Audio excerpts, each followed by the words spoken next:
2017 में पहली बार यूपी जैसे बड़े राज्य की सत्ता संभालते ही मुख्यमंत्री योगी आदित्यनाथ ने सूबे के गुंडे, माफिया और बदमाशों को वार्निंग दे दी थी कि वो या तो उत्तर प्रदेश छोड़ दे, नहीं तो उनके लिए दो ही जगह है, एक जेल और दूसरी जगह वो जाना नहीं चाहेंगे।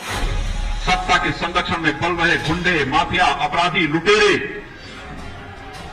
ये सब के सब मेहरबानी करके हुए तो उत्तर प्रदेश छोड़ करके चले जाएं, और अगर उत्तर प्रदेश में रहेंगे तो फिर उनके लिए दो जगह होंगी। मुझे लगता है उस जगह कोई भी नहीं जाना चाहेगा और उसके बारे में तय कर ले क्या होना है। योगी की इस चेतावनी को जिन बदमाशों और माफियाओं ने गंभीरता से लिया, उन्होंने गले में तख्ती डालकर थाने में सरेंडर करना ही बेहतर समझा, और जिन बदमाशों ने योगी की चेतावनी को हल्के में लिया, उन बदमाशों का क्या अंजाम हुआ, ये आप योगी सरकार के 66 महीने के कार्यकाल का रिपोर्ट कार्ड देखकर समझ सकते हैं।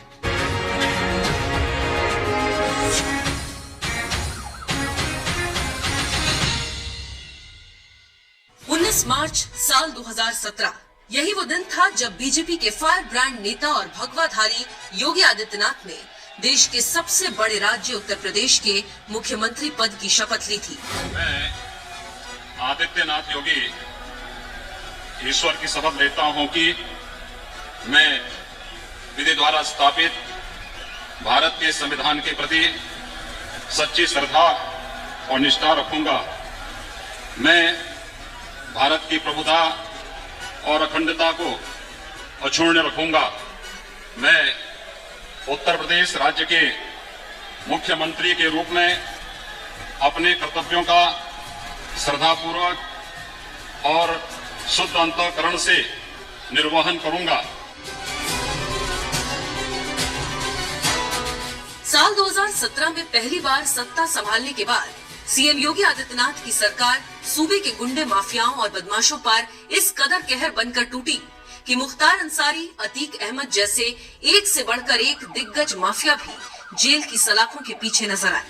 कानून व्यवस्था को लाइन पर लाने के लिए योगी सरकार ने जिस तरह से गुंडे बदमाशों के सिर पर तांडव किया, उसका असर ये रहा कि एक तरफ जहां गुंडे बदमाशों में पुलिस प्रशासन का खौफ पैदा हुआ, तो वहीं दूसरी तरफ योगी सरकार के कामकाज से खुश होकर जनता जनार्दन ने साल 2022 के विधानसभा चुनाव में एक बार फिर बीजेपी को जिताकर योगी को सत्ता में लेकर आ गई।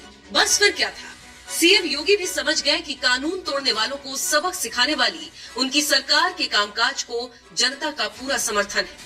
यही वजह है कि दूसरी बार सत्ता में लौटे सीएम योगी की सरकार इस बार बुलडोजर की कार्रवाई को और भी तेज कर दिया, जिसका असर ये रहा कि पहले कार्यकाल के 60 महीने और दूसरे कार्यकाल के 6 महीने में योगी सरकार ने गुंडे बदमाशों के खिलाफ किस कदर ताबड़तोड़ कार्रवाई की, वो ये आंकड़े देखकर समझ सकते हैं।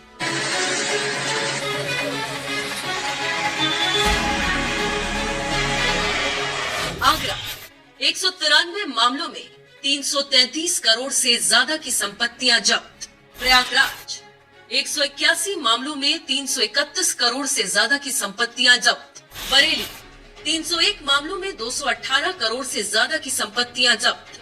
गोरखपुर 284 मामलों में 593 करोड़ से ज्यादा की संपत्तियां जब्त। कानपुर 216 मामलों में 348 करोड़ से ज्यादा की संपत्तियां जब्त। लखनऊ 577 मामलों में 470 करोड़ से ज्यादा की संपत्तियां जब्त। मेरठ 269 मामलों में 417 करोड़ से ज्यादा की संपत्तियां जब्त। वाराणसी 748 मामलों में 406 करोड़ से ज्यादा की संपत्तियां जब्त। जोन वाइज आंकड़े के बाद बात करें कमिश्नरी के आंकड़ों की, तो लखनऊ 34 मामलों में 579 करोड़ से ज्यादा की संपत्तियां जब्त। वाराणसी 33 मामलों में 19 करोड़ से ज्यादा की संपत्तियां जब्त।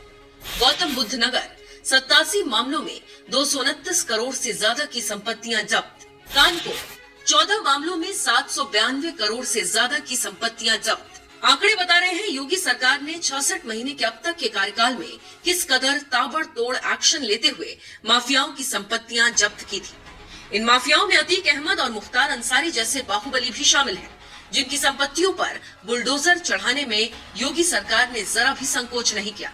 अतीक अहमद 959 करोड़, मुख्तार अंसारी 448 करोड़, देवेंद्र सिंह 111 करोड़, यशपाल तोमर 94 करोड़, दिलीप मिश्रा 32 करोड़, ध्रुव सिंह 20 करोड़, अनुपम दुबे 19.4 करोड़, सुनील राठी 12 करोड़, सुशील मूंछ 3.45 करोड़।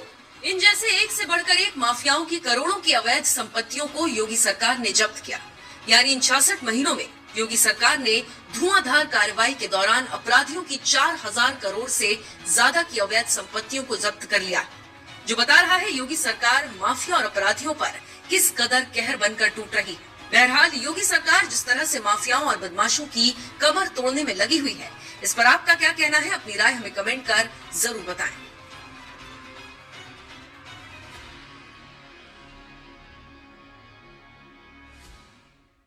हमने तो पहले ही दिन कहा था, हम लोगों ने कहा था कि अपराध और अपराधियों के प्रति जीरो टॉलरेंस की नीति के तहत सरकार कार्य करेगी।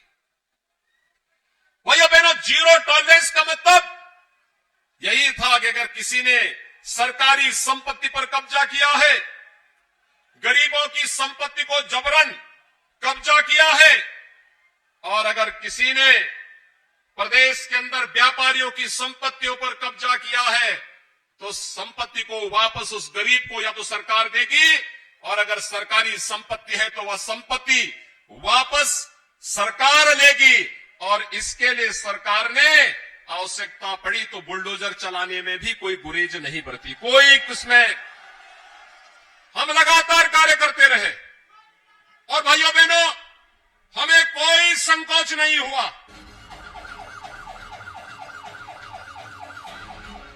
सत्ता के संरक्षण में पल रहे गुंडे, माफिया, अपराधी, लुटेरे, ये सब के सब मेहरबानी करके वह तो उत्तर प्रदेश छोड़ करके चले जाएं, और अगर उत्तर प्रदेश में रहेंगे तो फिर उनके लिए 2 जगह होगी। मुझे लगता है उस जगह कोई भी नहीं जाना चाहेगा, और उसके बारे में अब तय कर लें क्या होना है।